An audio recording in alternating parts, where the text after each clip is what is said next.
Serafina and I were at a entrepreneurial book club where Stephanie never read the right book, and Stephanie was terrible at this book club. I really sucked at book club.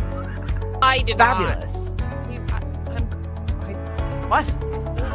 I just had a visual. I just had a visual. Proud of it.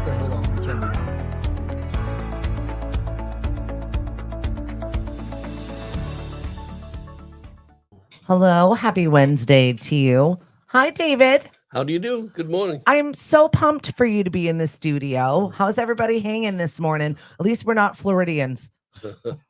That's right. This is the first time that they said Tampa has had a direct hit since 1921. Oh, it's going to be horrendous. I know. Yeah. The governor was imploring people that think that they're just going to hunker down and stay. Right.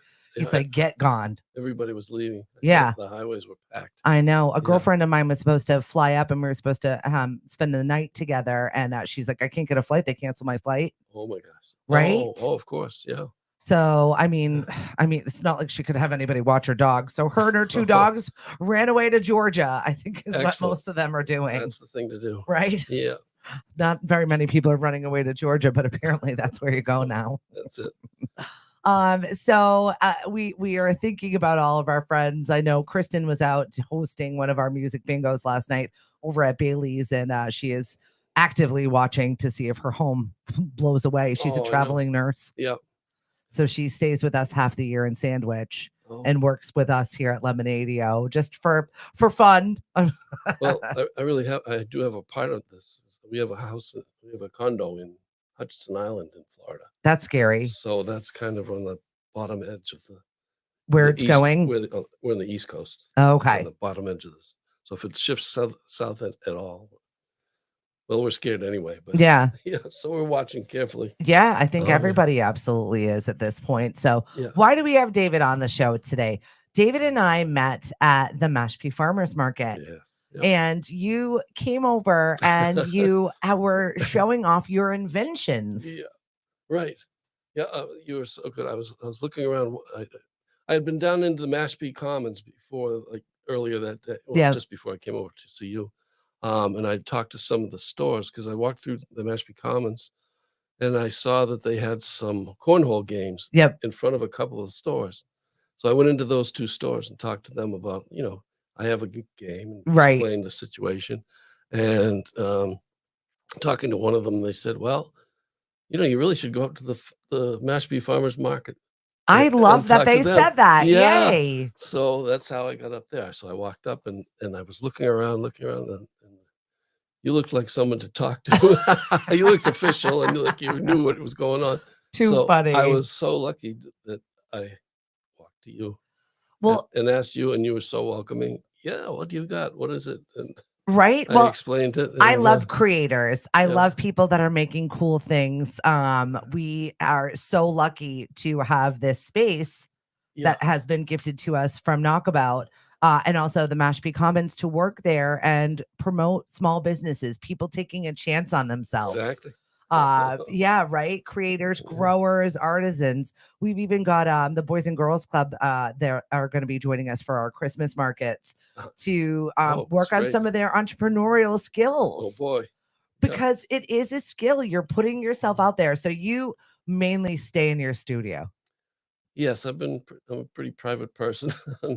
And I stay there and I work on and I do my artwork. Yeah. And while I was doing my artwork, I thought, well, I should make some products and I could sell those. Yeah. Because I had decided early on that my family was a lot of artists in my family. So I was very familiar with the art world. And it's difficult. Yeah. To make a living. Oh, for sure. The financial part of it for most of us, So I kind of thought, well, all right. My aunt and uncle lived in the next town. They were both artists, and they taught at Mass Art and in Boston. So I'd watch that. It's difficult. They had to do a lot of things. They to design Hallmark cards and different things that they would do with their artwork, right, to make a living, and they did it when they taught at Mass Art. But I didn't want to do those things. I just wanted to paint, And so I figured out ways. I'm not going to do the business side of this.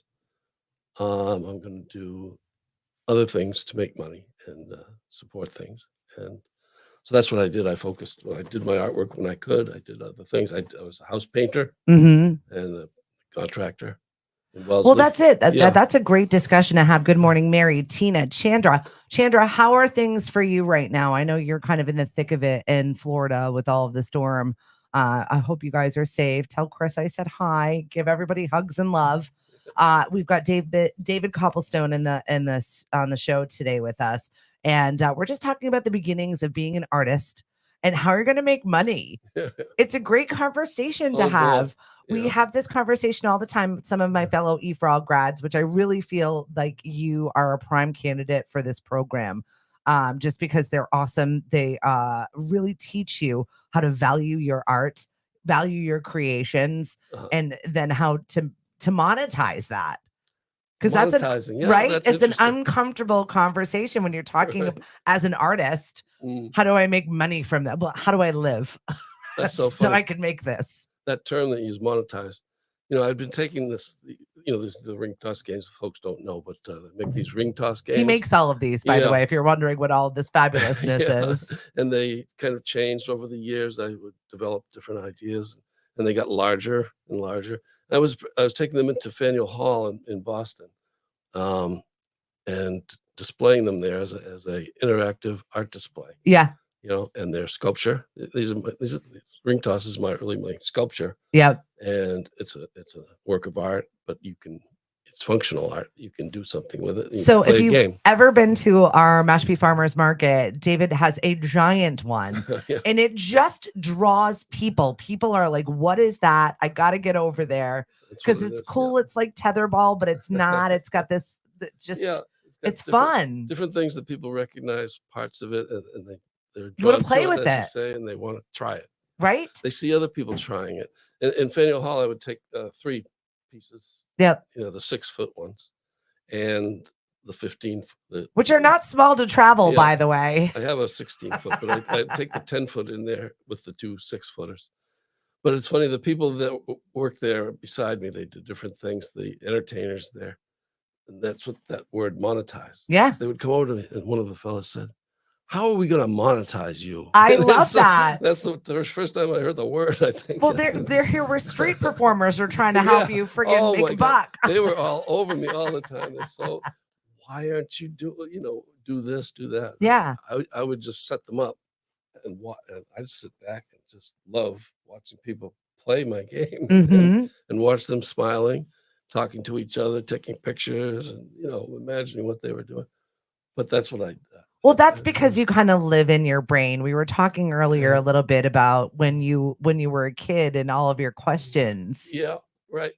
I used to, when I was a kid, the 4 questions: who are we? Where do we come from? What are we doing here? And where are we going? I wonder if my kids still think like that. You know what I mean? It's very deep for a child to think like that. Yeah, this is like 6 years old as I remember it. I don't know when it was, but it was early. And I would think about things, and I'd look up at the stars and whatever. So that's why I became an artist. I think I was a little on my own path always. And well, you've created your own little world in there, so it's nice. And I thank you very much for taking a leap of faith and spending some time with us today, because I know that this is not your comfort zone. Well, a lot of people, I would feel that a lot of people weren't comfortable with that philosophical idea that I was living in the world. As I say, maybe later we'll talk about it. I did answer those questions. Yeah. A couple of years ago, I thought about it a lot. I've been thinking about it all my life. His whole life. Yeah. And I thought, well, this is kind of the answer. So anyway, maybe we'll get into that later. But so the monetizing, that when that fella said it, but he thought long and hard, and I made up some plaques and some different things to explain what the game was, but the monetizing is happening now. Well, I just love that you have made iterations of this orbiter ball, whether it's for a tabletop or whether it's for, I really definitely see this as a family game at a bar, at a beer hall, at a outside. But for the kids, I love the playground idea. Well, and you went massive. Oh, yeah. So, there's a lot of history that went on with this game, but you mentioned the playground. Yeah. I have 2 daughters, and I was primarily the caregiver because as the artist, Mhm. and my wife was business person. Right. So Somebody's got to pay these bills. Worked great for me, for us. I hope. What's up, It worked Susan? great for Hi, me. Laura. Yeah. Thanks for joining us on the show. Okay. David Copplestone is here talking about his orbiter ball. So you were the primary caregiver for your girls. Yeah. You're the play guy. So you talk about the playground. So we're at the playground, and I had made this 6-foot orbiter in my backyard, and I had steel poles. You can imagine this thing, and it's anchored in cement. I took it down to the playground. Yeah. Put it out there in the yard. Just put it there, and the same thing happened. I just left it there. Yeah. People are over there playing. Because you can't. They don't know right? what it is, but they're over there, and I was thrilled. Well, I love that you Yeah. left it open to the imagination. Like there are no rules. I'm sure that you could make a game out of it if you wanted to, but you just left it to interpretation. Well, no. That's what I Oh. spent years Trying to make rules. making dozens of games that you can play, like baseball, basketball, any sport you So can you're think an of. Inventor, Yes, I'm an inventor and an right? A artist. creator, an artist. You're Yeah. just a creator. Yeah. If you go on my website, I put some of the games there, but they're I dropped your website in the chat, copplestonegames.com. I really would love for people to go and support David and see what he's been working on, because it's creative. You're creative. And did your girls think, oh my God, my dad is so weird? Or did they show you off? No. Was it like, wow, are they like you, inventive like that?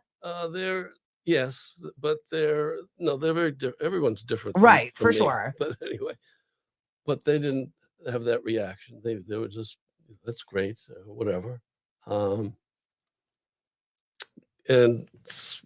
they like to see people playing it. It was great, but so anyway, it had a big ring on it at that time. Okay. And then I came around to the idea of the ball. I mean, there was another thing. I had so some of the parents there were telling me, you should go on Shark Tank. And one of them said, you should send this to Hammaker Schlemmer. Don't you love that? You should. What you should be doing is. Yeah. Well, they loved it, and they thought, this should be going wild. Yeah. And I'm just sitting in my home, hoping that it would do that, but not. But so I did. I sent one of these down to Hammaker Schlemmer with an email with lots of. There was music in it, and I was playing it to the music, and it was kind of a fun video. A creative presentation. I love fun that. Email. Yeah. But anyway, they emailed back, one of the head buyers. Yes, we want to do this. We're definitely going to do this. Yeah. We'll put it in Hammaker Schlemmer. It's going to be great, but we want the big one. I had something the little one because I was ready to make that. Yeah. And I had the big one was 6 feet tall. Right. Steel. It weighed 100 pounds. Where am I going to manufacture How am I going to this? ship that? Right. So I had to go. Well, because you're in Centerville, right? It's not like we've got. Well, I was living in Wellesley. Okay. I was like, it's not like we got big factories around here. Just like, hey, we're going to manufacture 40 of these. But Let's get it done. It wasn't shippable. Okay. Yeah. Yeah. So I had to go, and it took me 6 months to figure out how to get it in a box. And I had to change it into plastic.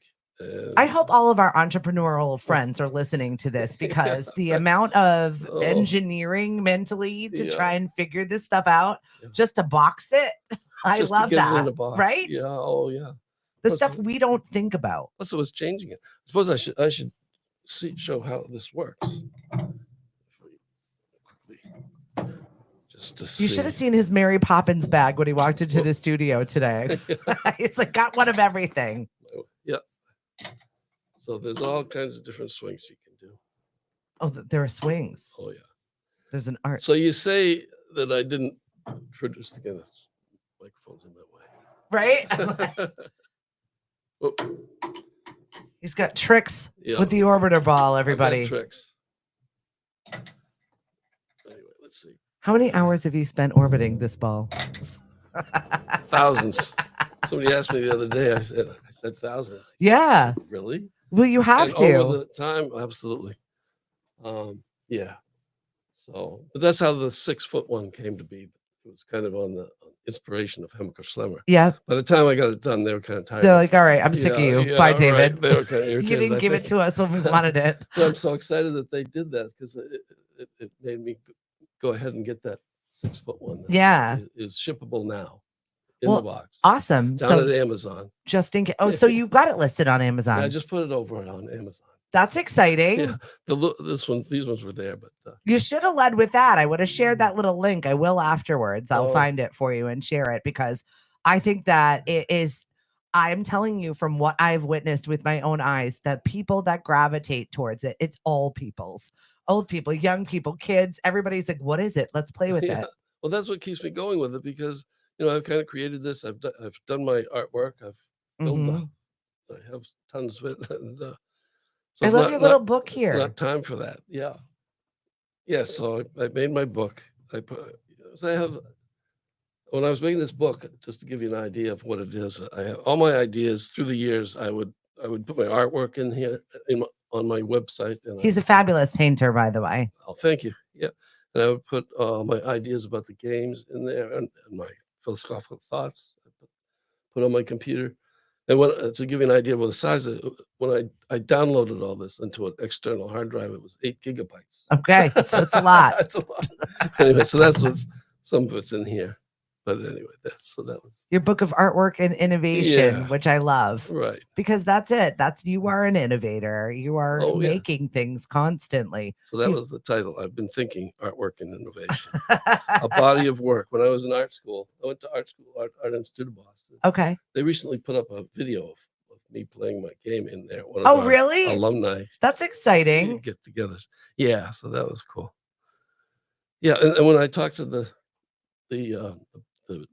president of the college, when I finished up, I said, "Well, what do I do now?" Yeah, a question that I should have asked when I started. But anyway, I don't think anybody. We're not on that linear line anymore. If COVID taught anybody anything, it was that we don't have to follow that line of life anymore. I don't know. Right? So, you're just coming into your own right now as far as getting this thing out there. Right. You've been working on this for how long? A lifetime. Right. Yeah.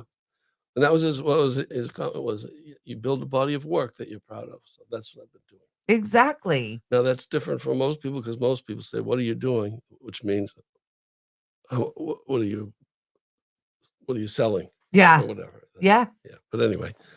Well, it's a different I said, shift. I separated it. I said my artwork was just to be purely what I want to do. I don't want it to be something, well, I need a color to match my, not to get into any of that, just to paint what I wanted to paint, and that was totally my choice. Well, I love that I have you here on Leif Erikson Day, explorer, the one who pioneered his own way. You've definitely done it your own way. Yeah, right. Right? Yeah. You really have, and it's wonderful that you found a partner that can be able to let you be you. I was fortunate there, right? She appreciated the artist in me, the creative part. Yeah. And she was businessman. I said, I don't have a creative. She said, I don't have a creative bone in my body, but so I love what you're doing, so you do it. Isn't that amazing though, when you find that person that you work with, and it was, you got a great deal being able to spend that time with your daughters. I know. Right? I cherish that. I knew I was very fortunate. And there again, I'm doing a different thing though. I'm walking down with my daughters, and I'm thinking, people are thinking, why is he with it instead of his wife?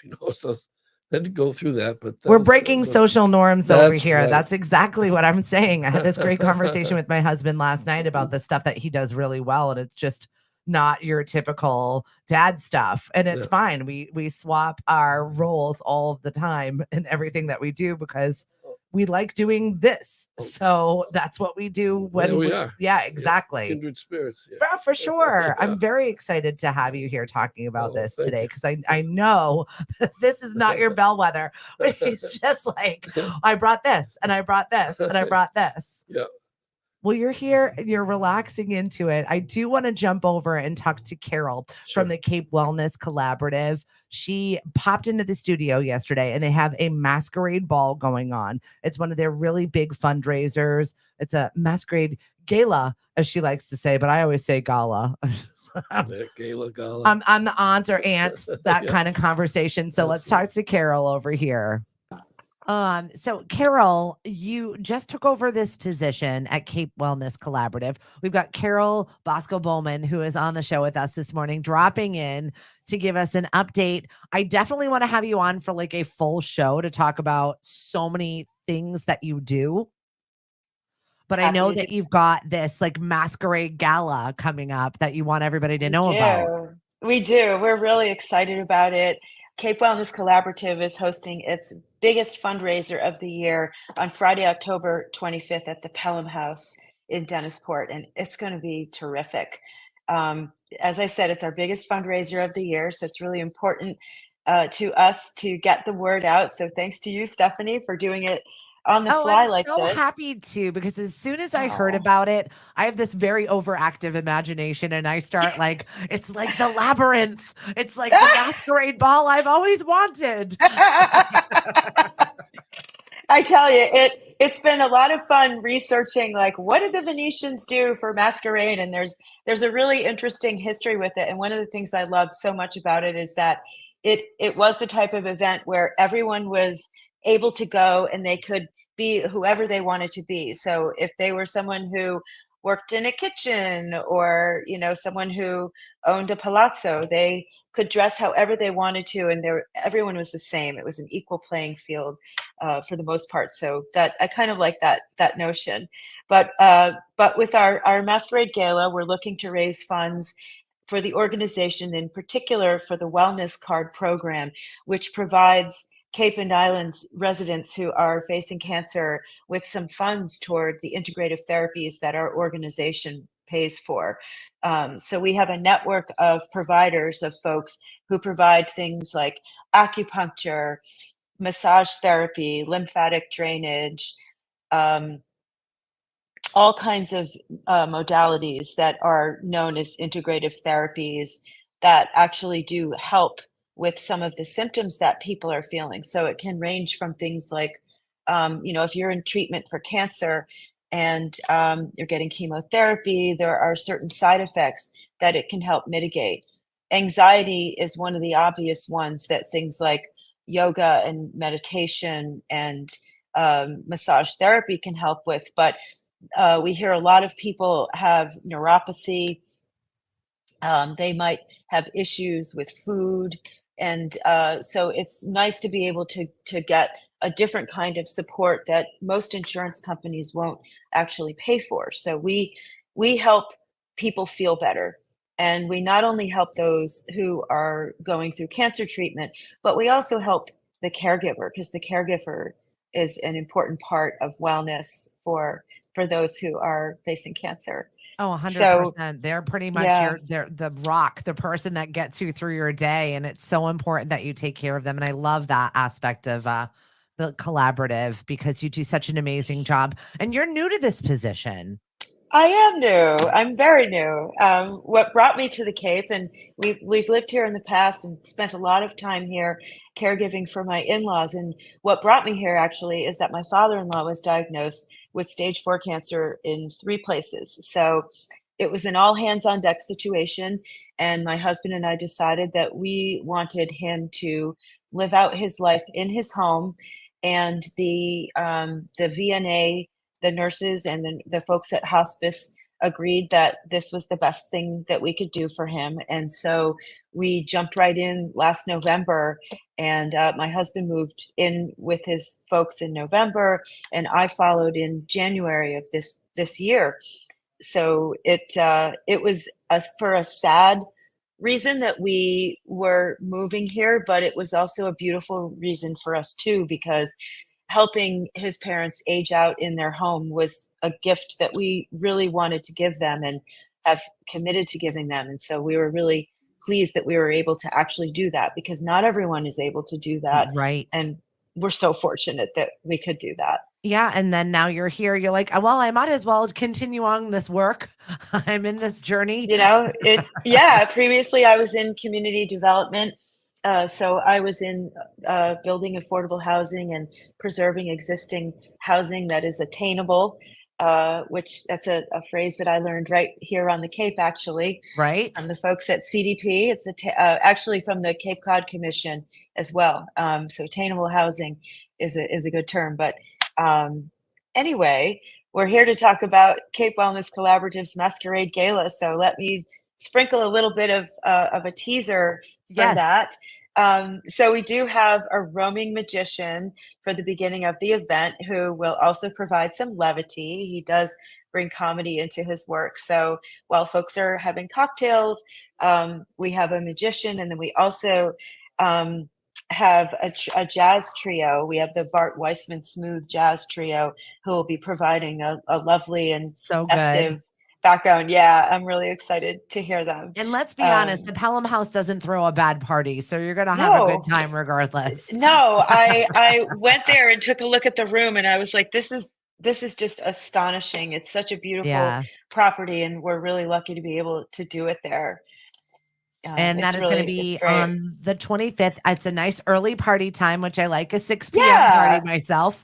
Yeah, Some me dinner. too. Get a little bit of dinner.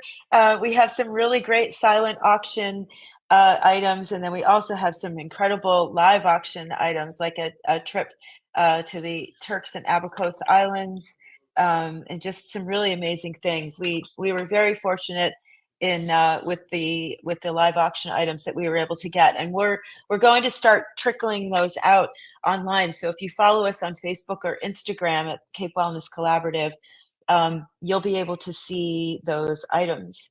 And even if folks just cannot make the event, we would be delighted if people decided that they wanted to donate. And then we're also making the silent auction items available to people, even if you can't join. So you can look for those, and if anything strikes your fancy, you can bid on them, and maybe it'll be yours.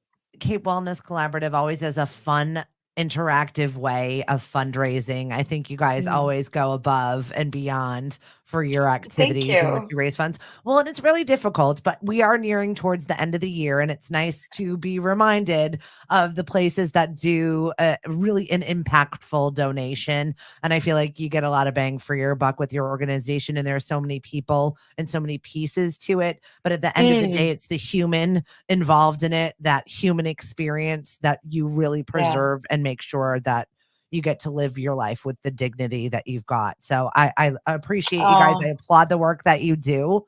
And thank you. please, Carol, come back on with me and talk about all of the wonderful things and activities that you do have. Everybody, grab your tickets to this masquerade. Where can they find those?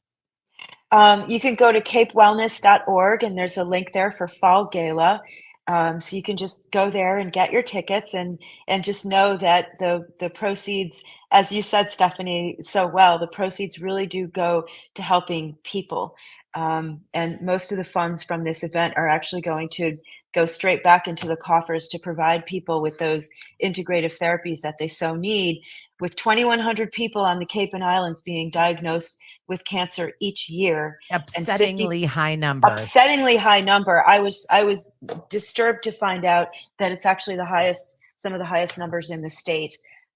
It's important that we continue this work. So thank you to anyone who can join or donate or bid on a silent auction item. Your money goes to a good place. And also, you get to channel your inner labyrinth in my mind. Yes.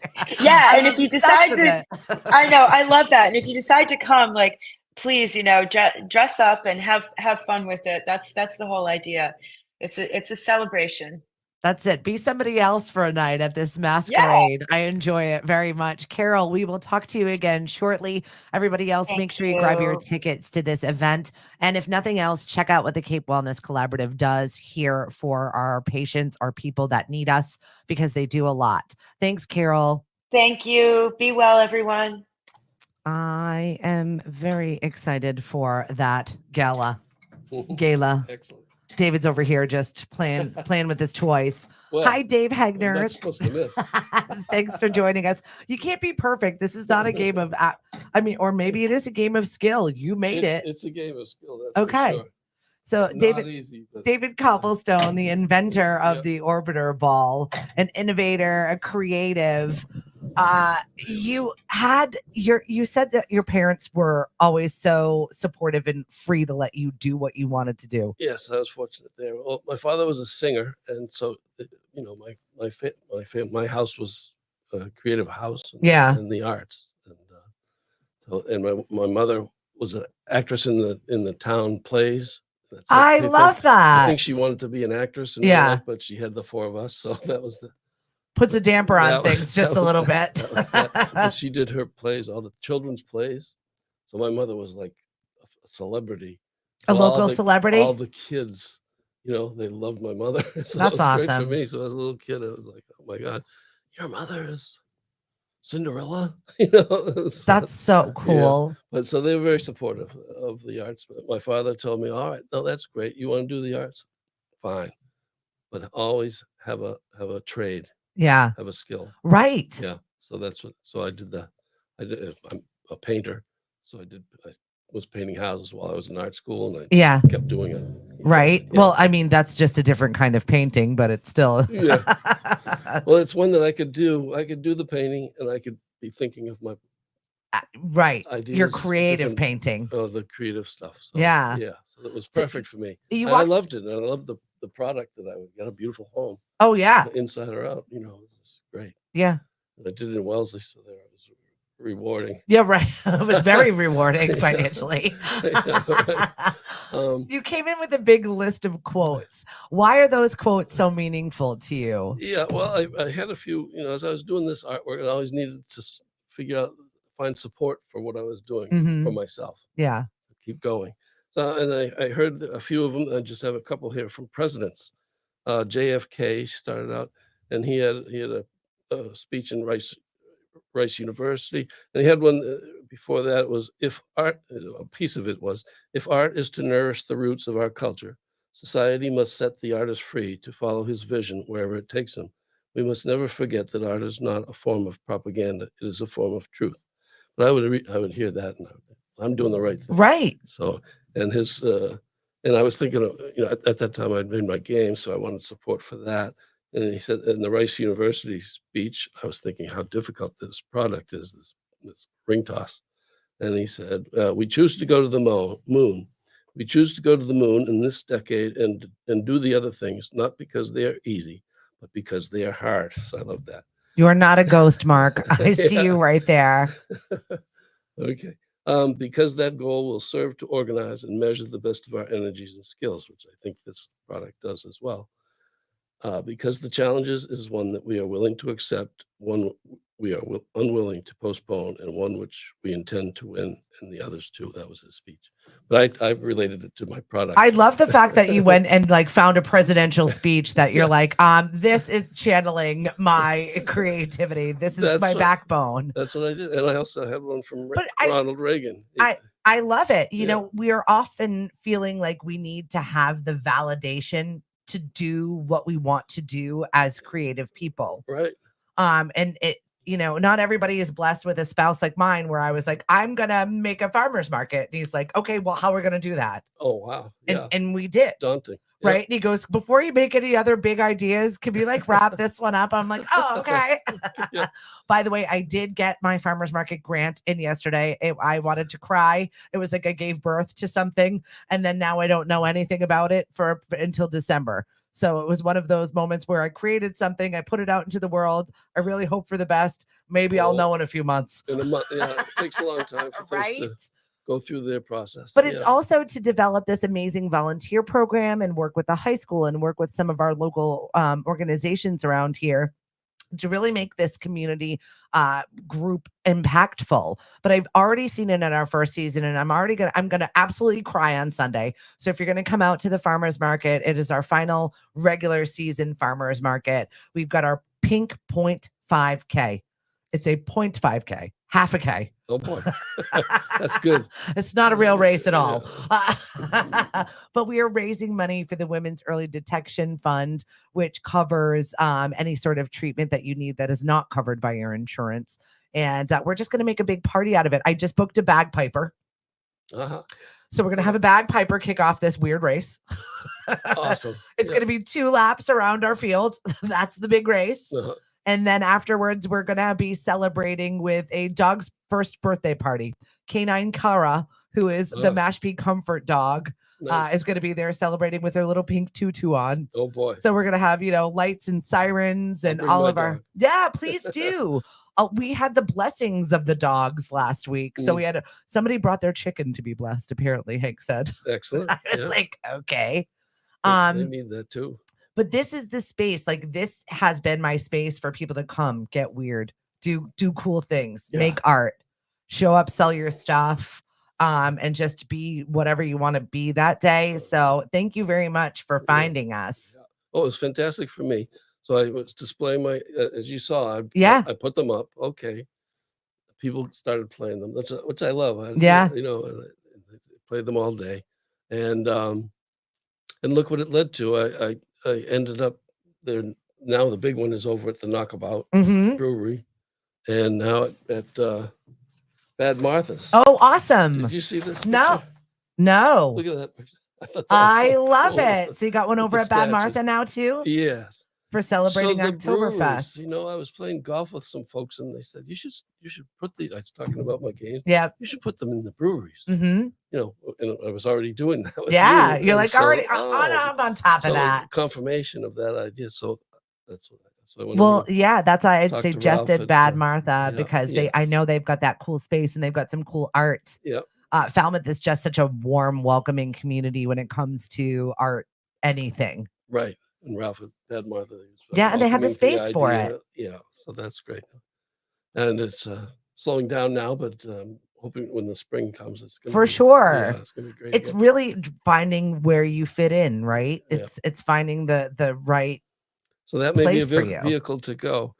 There's a history with this. When I started with this, when I came up with the idea. The Orbiter Ball, by the way, which he just put on Amazon. Yeah. Talk about working so hard in a space that you're not comfortable in. Yeah. Making the Amazon pages was difficult for me. I don't know. It takes a while to learn these different. Yeah. And I know we love to shop local. And if David was able to find a store or a place for this, and it's just one of those creations that's kind of like, where do you fit? Yeah, it should be Cape Cod Games. Right. That's it. Exactly. Yeah. It should be definitely like a centerpiece in the Mashpee Commons, or maybe outside of the Cape Cod Mall, maybe a massive one in the parking lot, All the malls. Right? You speak about the high school. I was thinking, I have one I gave one to my Wellesley High School. I went to high school. And if anybody's got ideas for David, please drop them in the chats, because this is an interactive show. We want you to be part of this. Yeah. Cindy, oh my God, that's Jared. Yes, so exactly. It's been there for a few years, and people are playing it, so it's great. And, so I was thinking in high school, if I was thinking of, I put in how you could make this game in my website for people who can't afford to buy it. I thought, well, I'll put how you kind of have to explain how you make it to get protection for it. Yeah. So mine is as an artwork. But Mashpee's got their robots club. Why wouldn't it be cool to put in the specifications and have one of their robots build it? Right? That'd be great. Yeah. Start thinking of ways to interact with other places. Interacting with the high school, I thought the industrial arts teacher, if he get one of his students to make one, and then the school could put it out in there. Exactly. Or whatever, and play it like they do at the Wellesley High School. Well, so inspiration. I don't know if that's an idea, but I don't know how to proceed with that. But we're talking about it right now. So if anybody out there has gotten into this or think it's a good idea, then definitely do so. Yeah, and I'm sure you got more ideas than just the Orbiter Ball. I mean, the stack of innovation over here. This one captured me. All the different games. Some of them were maybe better games, but this one really got me. The engineering part of it. The physics. Good morning, Bev. It's got my imagination. How old were you when you made your first game? Oh, well, the story is I went on a trip down to the islands. I took a sailboat and delivered it with some people. Okay. Down into the You've lived quite the storied life. Well, this story was great. Anyway, I got out and I did that. And it was a 3-month trip. But while I was in Antigua, I saw this ring toss game at the Admiral's Inn at the bar. And I loved it. And these people were lined up playing it. And they were all smiling, just as they do now when they take my orbiter into. That was the rum, David. Hall. That was the rum. Yeah. But anyway, I thought if I can get this into a desktop version, everybody in the world could enjoy this. I didn't realize that it would be anyway. Now there's the tiki. Yeah. It is everywhere. Right. But at the time it wasn't. It was in those islands and down in Florida. And that was about it, I think. Anyway, so I thought about it, and I made a little one with an L shaped, and it was a foot tall, and it wasn't hard enough. Yeah. So I didn't proceed with that. I did make one. I did make one in a doorway. I had this card. Mary Poppins. I had this card, and I had the ring and the string, and you put it up in the doorway with the instructions on the back, and you'd hook it on the door. I like it. El Toro. Yeah, El Toro. And I took it to the trade show down in New York City, and we proceeded. But what happened from there is it wasn't big enough for me. You know, I think it inspired the Tiki Toss thing. Oh, absolutely. That's at, Quahog Republic has one of them. I was doing it in the doorway. Yeah. It was about $1. but anyway, so it wasn't enough. So I thought about it, and I thought about it for 8 years. Yeah. And then I thought, posts was my aha moment. And all these creations come to me in the middle of the night, like 3 o'clock in the morning. Of course. I wake up. No good idea comes out of regular times. So I had this idea. I see the whole thing. I saw this in my mind. I went down to my shop in the basement, and I made this. Yeah. This is it. And you can see it's not much different. It hasn't changed a bit, really. Yeah. Since I saw this I didn't have to change anything. It was done. Well, that's all your years of art school sculpture. You're like tying it all in. Somehow it just comes in there. And now inventions. Yeah. So I made that, and then it took me a couple of years. I got it to this model, and I took it into the Boston gift show.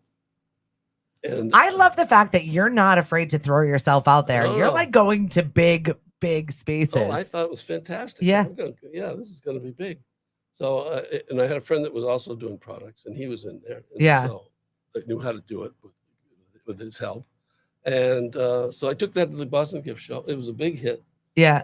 They told me it was the hit of the show. Yeah. So you're expecting any minute these dollars are going to roll in. Well, they kind of did. I took it. I sent the reviews from the show. Yeah.